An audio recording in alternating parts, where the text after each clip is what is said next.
Olá, tudo bem com você? Nós estamos nessa sequência, da meditação da Bíblia, no Novo Testamento, em ordem cronológica.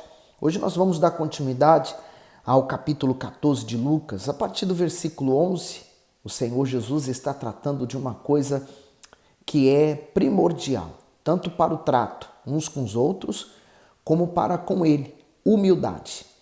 Então, antes de tudo, eu peço que você dê o seu gosto ao conteúdo desse vídeo, partilhe com outras pessoas, Vamos ser o bom samaritano, Porque não por causa que seja o meu vídeo, mas por causa da palavra de Deus. Então, vamos partilhar com as pessoas e, claro, nós sempre antes de começar a ler a palavra daquele que escreveu, nós pedimos que ele nos esclareça, O próprio Espírito Santo vai ficar aí do seu lado, do meu, para nos dar todo o entendimento da palavra dele.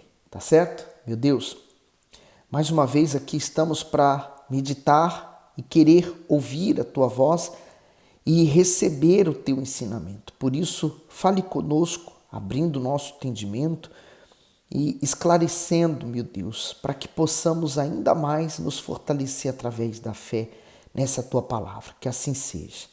Então, versículo 11 diz assim: porquanto qualquer que a si mesmo se exaltar, será humilhado, e aquele que a si mesmo se humilhar, será exaltado. Há muita gente que diz assim: os humilhados serão exaltados. Não, se fosse assim, toda a gente seria exaltada, mas é aquele que a si mesmo se humilhar, Eu me humilho na presença de Deus. Por exemplo, Davi, apesar dele ser rei, mas quando ele foi confrontado com respeito ao seu pecado, então ele foi humilde para reconhecer, se voltar para Deus e buscar o arrependimento, Mas há pessoas que quando são confrontadas com seus erros, elas não admitem, elas nem querem admitir que fez aquilo, elas são certas. Aliás, elas se preocupam até com o que os outros pensam ao respeito dela, muito mais do que Deus possa pensar ela, Então, o comentário que o bispo faz na parte A: humildade e orgulho, embora sejam opostos, são separados por uma tênue linha. Afinal, aquele que se considera humilde é um orgulhoso iludido.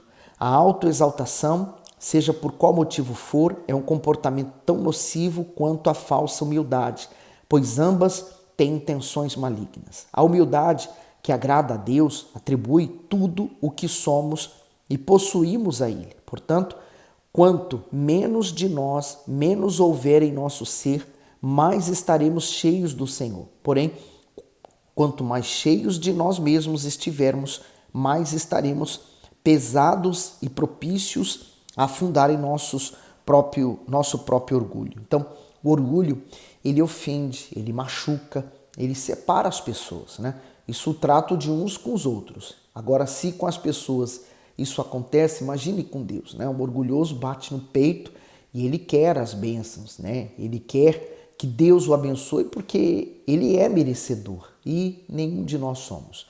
O orgulho, ele termina por separar as pessoas, afastar as pessoas, porque ele é como um vírus, Aliás, ele começou até com o próprio Satanás, o orgulho dele achando-se superior ao próprio Deus e querendo o trono de Deus.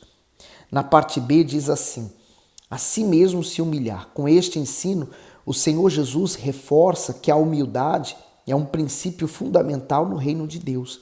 Além disso, revela que esse é o segredo para se alcançar honra diante dele. Embora os homens tentem e às vezes até consigam derrubar o humilde, o Altíssimo o ergue novamente, pois ele se agrada em exaltar aquele que tem um caráter semelhante ao seu. Em contrapartida, o soberbo pode se esforçar ao máximo para se promover e se impor, mas diante de Deus será rebaixado. O Senhor mostra ainda quem é a pessoa que ele considera valorosa. É aquela que, por reconhecer sua insignificância e suas falhas, se humilha debaixo da sua poderosa mão. Em Tiago 4, versículo 10, humilhai-vos perante o Senhor e ele vos exaltará. 1 Pedro 5, 6 e 7, humilhai-vos, pois, debaixo da potente mão de Deus, para que a seu tempo vos exalte, lançando sobre ele toda a vossa ansiedade, porque ele tem cuidado de vós. Concluindo o comentário, essa pessoa não se apoia em sua força, mas depende e se curva diante do poder da soberania divina. Então, eu devo praticar isso. Agora, por exemplo, você entende que a humildade, ela então, quando nós nos humilhamos diante de Deus, vem a honra. Ele manda que nós venhamos lançar sobre ele as nossas ansiedades. Então, por exemplo, se nesse momento você está ansioso por qualquer assunto que seja relacionado à sua vida, a um problema, então está na hora de você praticar a palavra de Deus, lançando sobre ele as nossas ansiedades. Quer dizer, nós temos sempre motivos para praticar a palavra de Deus. E se você está ansioso, está no momento de você dobrar seu joelho, se humilhar perante o Senhor, debaixo das suas mãos, e ele então exaltará você. Então faça isso, aproveite, dê uma pausa no vídeo e faça o que o Espírito Santo está pedindo nesse momento. Versículo 12.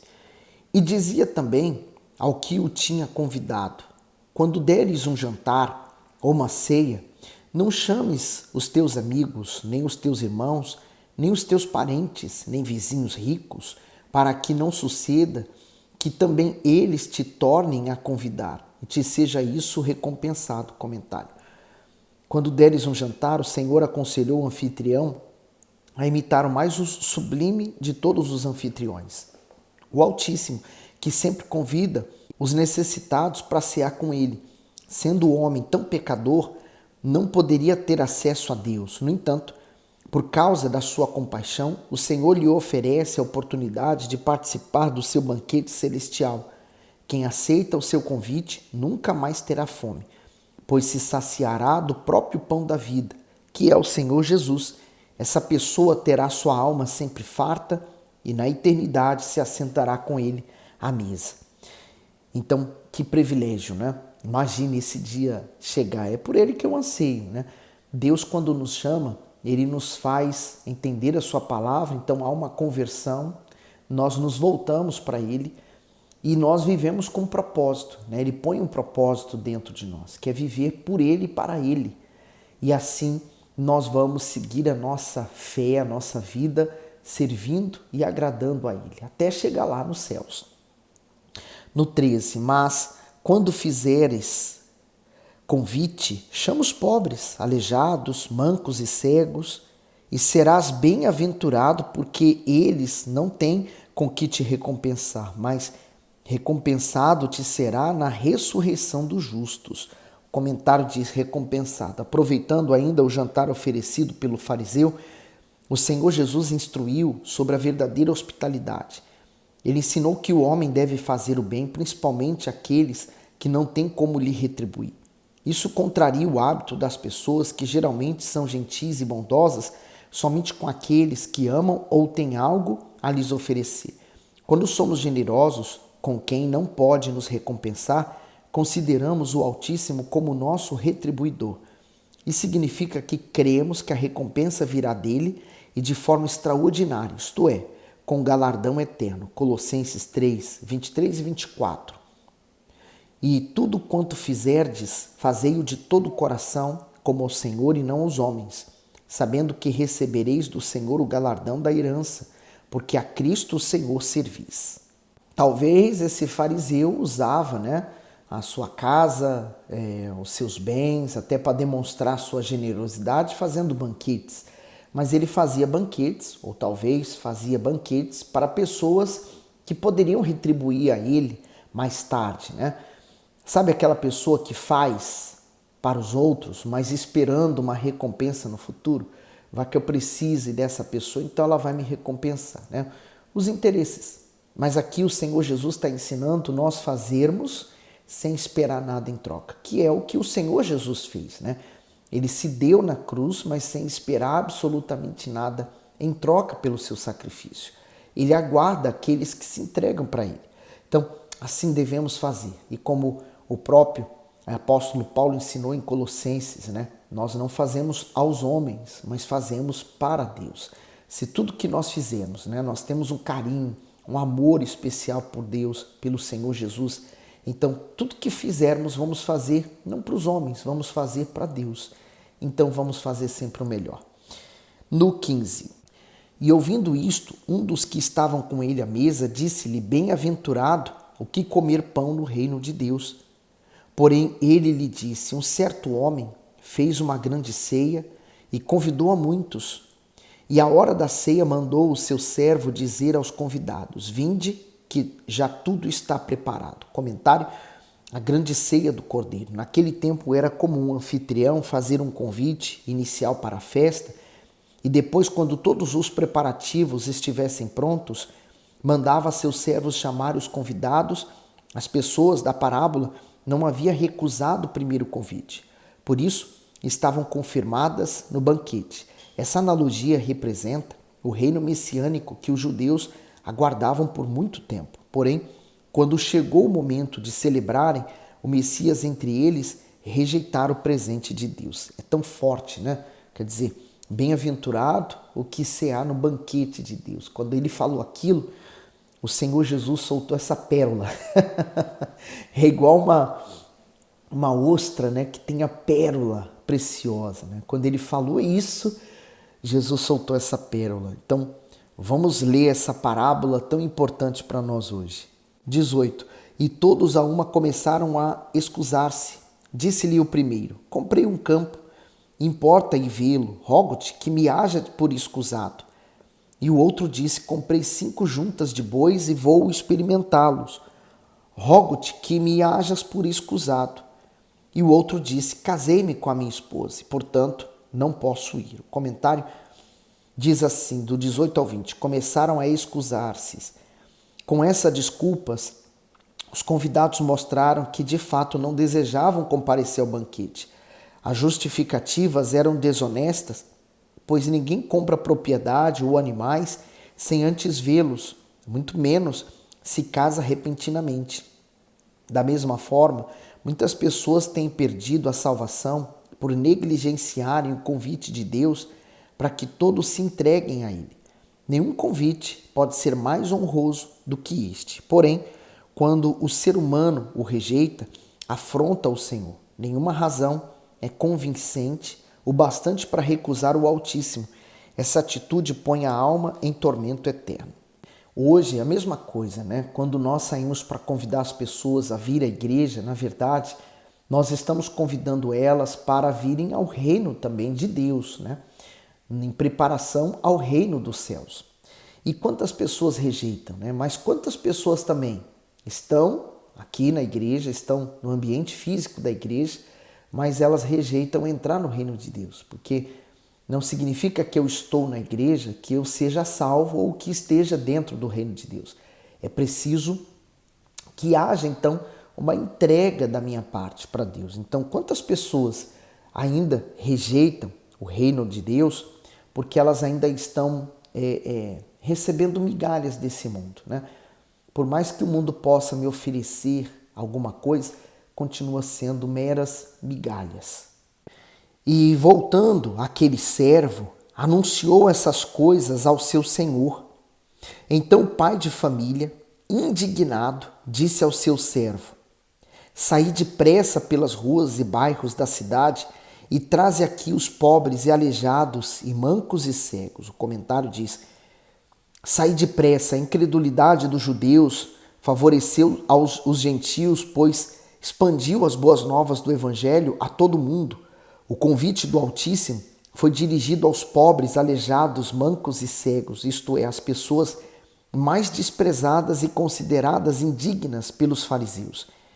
A ordem para sair depressa pelas ruas e pelos bairros da cidade exemplifica o ide do Senhor Jesus aos seus discípulos, os quais deveriam pregar o reino de Deus aos 4 cantos da terra, como está em Marcos 16,15.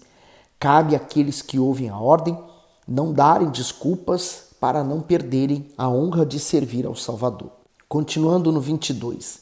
E disse o servo: Senhor, feito está como mandaste, e ainda há lugar.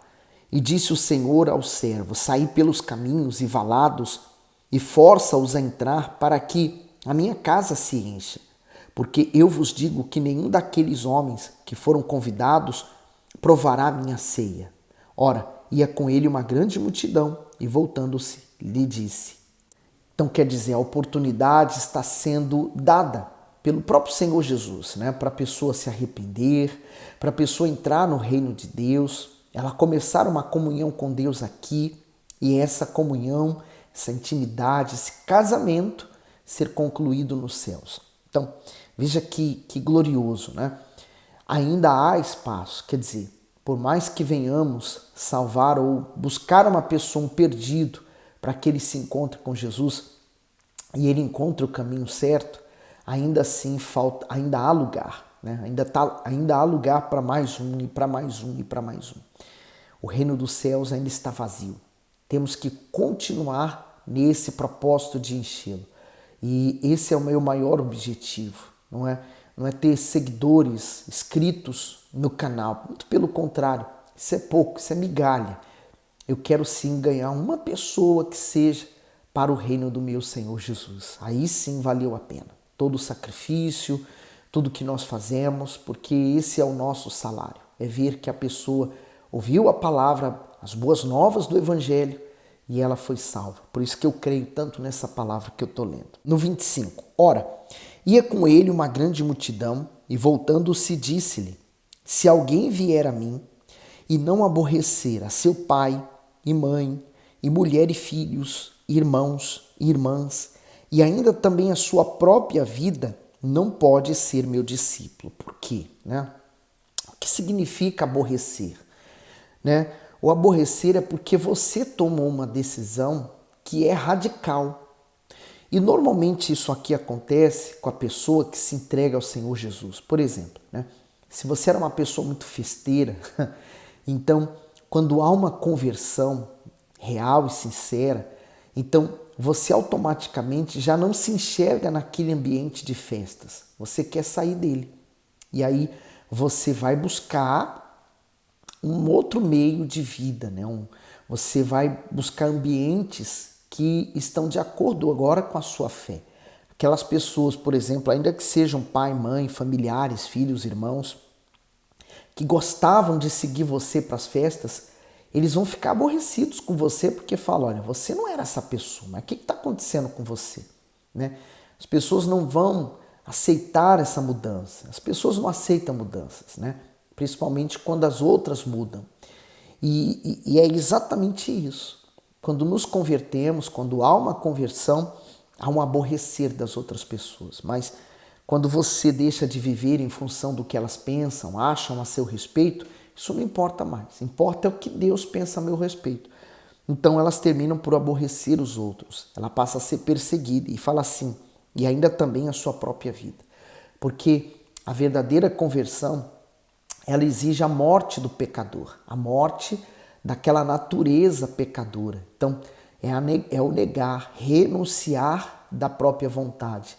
Então, ela não pode ser discípula, quer dizer, seguidora. Se você quer seguir Jesus, há só um caminho que vai conduzir você à vida. E é o caminho que Jesus veio trazer. Então, não tem outro meio de você ser salvo senão através de Jesus Cristo. No 27, qualquer que não levar a sua cruz e não vier após mim, não pode ser meu discípulo. Então, o negar a própria vontade está intimamente ligado ao levar a cruz. Levar a cruz é o sacrifício, né? A morte. Então, eu devo morrer. Essa natureza adâmica, né? A natureza humana que é pecadora deve morrer na cruz todos os dias, né? E que você entenda isso. As duas naturezas, a natureza humana está presente, a pecadora.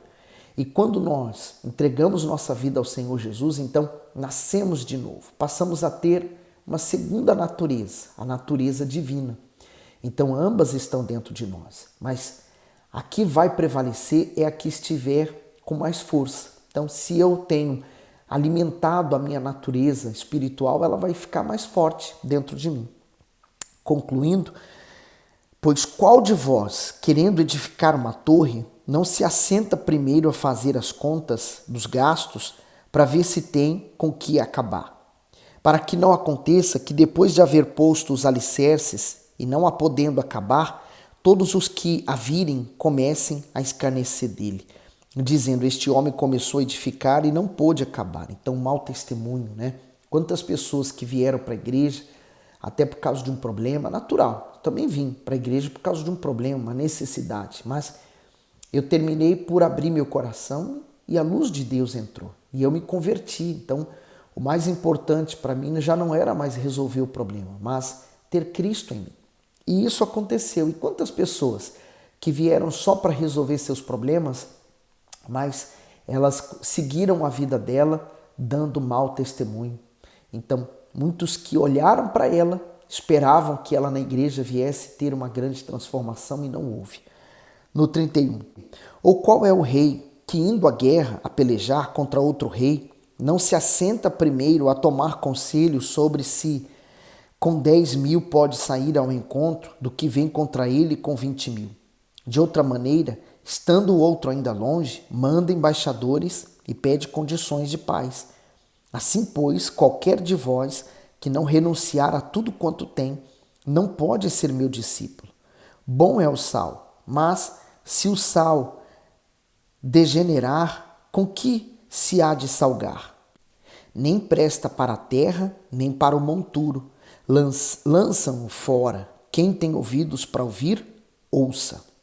Quem tem ouvidos para ouvir, ouça, né? Quem tem juízo, obedeça.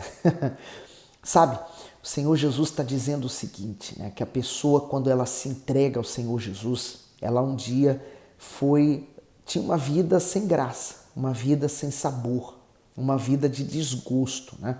Porque quem vive desse mundo vive de migalhas. A migalha que o marido dá, os filhos dão, o trabalho dá, o dinheiro dá, os vícios proporciona, migalhas, né? A migalha dos amigos, migalha da família, enfim. A pessoa que vive de migalhas, ela tem um desgosto na alma. Quando há uma verdadeira entrega, né? Por isso que ele fala renunciar tudo quanto tem, quer dizer, você entender que por mais bens, por mais pessoas, por mais família, por mais filhos que você possua, eles não são seus, apenas emprestado, é por um tempo. Então você renuncia, nada meu, você entende disso, mas o maior tesouro você prioriza a sua salvação, a vida com Deus. Então ele fala que é o sal que Deus veio colocar em nossas vidas, né? Por exemplo, a pessoa que ela se entrega para Deus, ela se torna preciosa, a vida dela se torna transformada. Por isso que o Senhor Jesus veio trazer o sal à nossa vida, o tempero, né? A alegria, a felicidade, que você possa desfrutar disso também. Por isso, se você não tem ido a uma igreja, procure, vá buscar, invista na sua salvação, tá bom? Que Deus continue abençoando e iluminando você.